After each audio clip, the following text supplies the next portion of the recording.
ಸಾರ್ವತ್ರಿಕ ಆರೋಗ್ಯ ಆಂದೋಲನ ಕರ್ನಾಟಕ ಇದು ಕಾರ್ಮಿಕ ಸಂಘಟನೆಗಳು, ಹಕ್ಕು ಆಧಾರಿತ ನಾಗರಿಕ ಸಂಘಟನೆಗಳು, ಆರೋಗ್ಯ ಅಧ್ಯಯನಕಾರರು ಮತ್ತು ಇತರರು ಸೇರಿದಂತೆ ಹಲವಾರು ಸಂಘಟನೆಗಳ ರಾಜ್ಯ ಮಟ್ಟದ ಸಂಘಟನೆಯಾಗಿದೆ. ದಿನಾಂಕ 11 ಡಿಸೆಂಬರ್ 2023ರಂದು ಬೆಳಗಾವಿಯ ಸುವರ್ಣಸೌಧದ ಬಳಿ ಸಾರ್ವತ್ರಿಕ ಆರೋಗ್ಯ ಆಂದೋಲನ ಕರ್ನಾಟಕ ವತಿಯಿಂದ ಪ್ರತಿಭಟನೆ ನಡೆಯಲಿದೆ.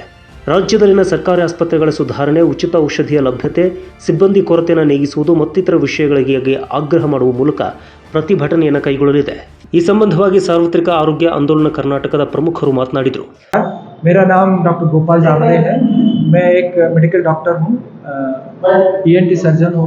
मैं धारवाड़ में रहता हूँ। ये आज हम सार्वत्रिक आरोग्य आंदोलन कर्नाटक, ये एक नेटवर्क है पूरा कर्नाटक राज्य में। इस नेटवर्क का भाग मैं भी हूँ और इससे जुड़े हुए 31 संगठनाएं हैं जो इससे जुड़े हुए हैं और ये पूरे राज्य में फैले हुए हैं। ये जो कंस्ट्रक्शन वर्कर्स हैं, बीडी वर्कर्स हैं, कार्मिक लोग हैं, उनका संगठन है, और जो अंगविकल हैं उनका संगठन है, तो ये ट्रांसजेंडर का, और ये सारे लोगों का एक नेटवर्क है, ये जाल है। तो ये इसके ज़रिए हम इसी दिसंबर के 11 तारीख को यहाँ जो अधिवेशन चल रहा है बेलगांव में, इसके लिए हम आएंगे। और अभी हमने ये अधिकारियों से और मंत्रियों से बात किया है, वो भी हमसे मिलना चाहते हैं। हमारे डिमांड्स क्या क्या हैं उसके बारे में चर्चा होगी। आप भी आइएगा वहाँ और आप भी वहाँ उनसे मिल सकते हैं। तकरीबन 300 लोग वहाँ आने की कर्नाटक राज्य से भिन्न भिन्न जिले से वहाँ आएंगे उस दिन। तो हमारे डिमांड्स क्या क्या हैं? तो सबसे पहला मुद्दा हमारा ये है कि सरकारी अस्पताल में जो भी जाएगा उसको सब मेडिसिन जो दवाएं हैं उसको बाहर लिख के नहीं देना चाहिए डॉक्टर लोगों को, उसको उधर ही मिलना चाहिए। ये हमारा सबसे पहला डिमांड है। ये हमारा अभियान अभी कई सालों से चला आ रहा है। ये हम आरोग्य मंत्री जो हमारे राज्य के दिनेश गुंडूराव हैं उनसे भी मिल के उन्होंने बात किया है। उन्होंने आश्वासन दिया है कि अभी ये जो संस्था है उसको हम KSMSCL बोलते हैं, Karnataka state medical corporation limited. इसके ज़रिए सारे राज्य में ये जो दवाएं पहुंचाने की जो व्यवस्था है वो ठीक नहीं है और उसको ठीक करना है, ऐसा हेल्थ मिनिस्टर ने कहा है। हम ये क्यों कहना चाहते हैं?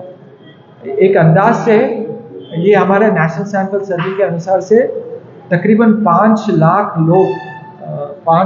लोग प्रति साल वो BPL होते हैं, क्योंकि उनको चिकित्सा के लिए पैसा खर्च करना पड़ता है।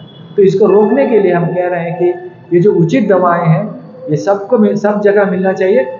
और एक बात है, ये अभी तमिलनाडु में हुआ है, ये तमिलनाडु में 1993 से है और केरल में है और राजस्थान में भी है। तो ये सब जगहों पर हो सकता है, इन राज्यों में हो सकता है, तो हमारे राज्य में क्यों नहीं हो रहा है? ये हमारा उनसे सवाल था। उन्होंने आश्वासन दिया है कि हम इसको ठीक करेंगे और उसको सुधारने की कोशिश करेंगे।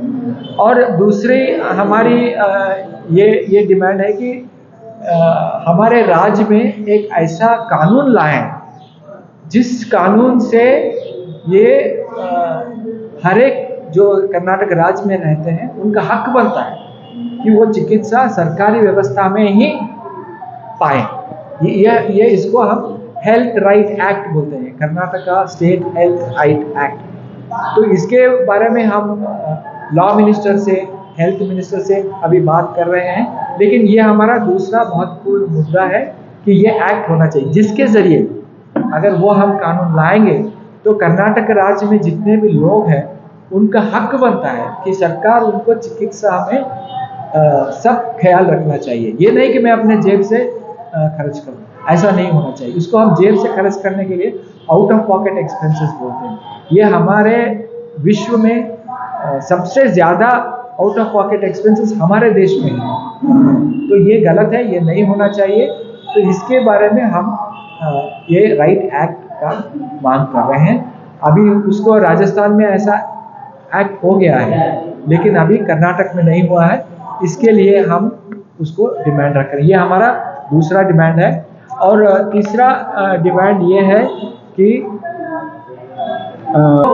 प्राइवेटाइजेशन, खासगीकरण चल रहा है, ये अभी सरकार ने पेपर में बहुत सारे इसके बारे में अखबार न्यूज़ आए हैं कि वो 16 जिला हॉस्पिटल को प्राइवेटाइज यानी कि खासगी को देना चाहते हैं। सरकार ये बहाना बनाती है कि हम उसको मेडिकल कॉलेज बनाएंगे। ठीक है, आप मेडिकल कॉलेज ज़रूर बनाएं, लेकिन इसका मतलब ये नहीं कि ये बहाना लेकर आप उसको खासगी में दे दें। अगर प्राइवेट में इसको दिया जाएगा तो वो मुनाफे के लिए काम करेगा, और ये गरीब लोग हमारे जो संगठन से जुड़े हुए हैं, जो कार्मिक लोग हैं, वो वहाँ नहीं जा सकते। तो इसका हम पूरा विरोध कर रहे हैं। अभी दावणगेरे में हमारा एक ये बीड़ी कार्मिक लोगों का एक संगठन है, उन्होंने बहुत बार इसके ऊपर मेमोरेंडम दिया है और संगठन में इसके बारे में चर्चा हुआ है। तो ये अभी प्रक्रिया चालू है, अभी सरकार इसके बारे में सोच रहा है, लेकिन अभी आगे देखना है कि क्या होता है। हम तो इसका विरोध कर रहे हैं, खासगीकरण का विरोध कर रहे हैं। और हमारा ये है कि तो टाइमिंग होता है ये गवर्नमेंट हेल्थ हॉस्पिटल का, ये 5 बजे बंद हो जाता है, लेकिन हमारे कार्मिक लोग जो हैं वो 5:30 बजे 6 बजे वापस आते हैं। तो ये इसका कोई फ़ायदा नहीं है उनको ये इसको रखने। तो हम क्या बोल रहे हैं, हमारा ये सुझाव है कि आप 5:30 बजे से 7:30 बजे तक ऐसा कुछ टाइमिंग रखिए, ताकि हमारे जो लोग हैं जो काम करके जो थक के आते हैं, उनको कोई तकलीफ है तो वो उसको वहाँ गवर्नमेंट में जाके दिखा सकते हैं। ये हमारे हेल्थ मिनिस्टर से बात हुई है इसके बारे में, वो उन्होंने बहुत ही पॉजिटिव रिस्पांस दिया है। वो फेज़ वाइज इसको ये चीज़ के करने के लिए वो सोच रहे हैं। और 5वां ये है कि अभी हम लोग जानते हैं कि कितने सारे वैकेंसी हैं, डॉक्टर्स के हैं, स्पेशलिस्ट के हैं, नर्सेस के हैं, दाई के हैं, और लैब टेक्नीशियन के हैं, फार्मासिस्ट के हैं। ये हमारे पूरे राज्य में एक मेडिकल ऑफिसर होता है, उसको 2 जगह उसको पोजीशन दे देते हैं। तो ये सब नहीं होना चाहिए। जितने भी मेडिकल ऑफिसर हो या स्पेशलिस्ट हो या फार्मासिस्ट हो या लैब टेक्नीशियन हो, सब भर्ती करना चाहिए। और ये ऐसा होना चाहिए कि हमारा जो सरकार का जो आरोग्य व्यवस्था है वो बिल्कुल रोबस्ट होना चाहिए। मतलब कोई भी बीमार वहाँ जब जाएगा तो उसको हर चिकित्सा, हर सहूलियत उसी पे मिलना चाहिए। ये नहीं कि तुम उधर करो, ऐसा प्राइवेट में जाओ, उधर मेडिसिन करो, ऐसा नहीं होना चाहिए। ये हमारे 5 डिमांड है। 11 तारीख को हम 300 लोग वहाँ से पूरे राज्य से भिन्न भिन्न जिले से आ रहे हैं। आप भी वहाँ आइए, हमारे लोगों से मिलिए। थैंक यू, धन्यवाद। ಯಾವುದೇ ಕಾರಣಕ್ಕೂ ಕೂಡ ನಮ್ಮ ಬೇಡಿಕೆಗಳನ್ನು ನಾವು ಹಿಂದಕ್ಕೆ ತೆಗೆದುಕೊಳ್ಳುವುದಿಲ್ಲ. ಸರ್ಕಾರಕ್ಕೆ ಇನ್ನಷ್ಟು ಒತ್ತಾಯವನ್ನು ಮಾಡುತ್ತೇವೆ. ಶೀಘ್ರದಲ್ಲಿಯೇ ನಮ್ಮ ಬೇಡಿಕೆಗಳನ್ನು ಈಡೇರಿಸಬೇಕು ಅಂತ ಆಗ್ರಹವನ್ನು ಮಾಡಿದರು. Mahadev Pawar, Kannada news network, Belagavi.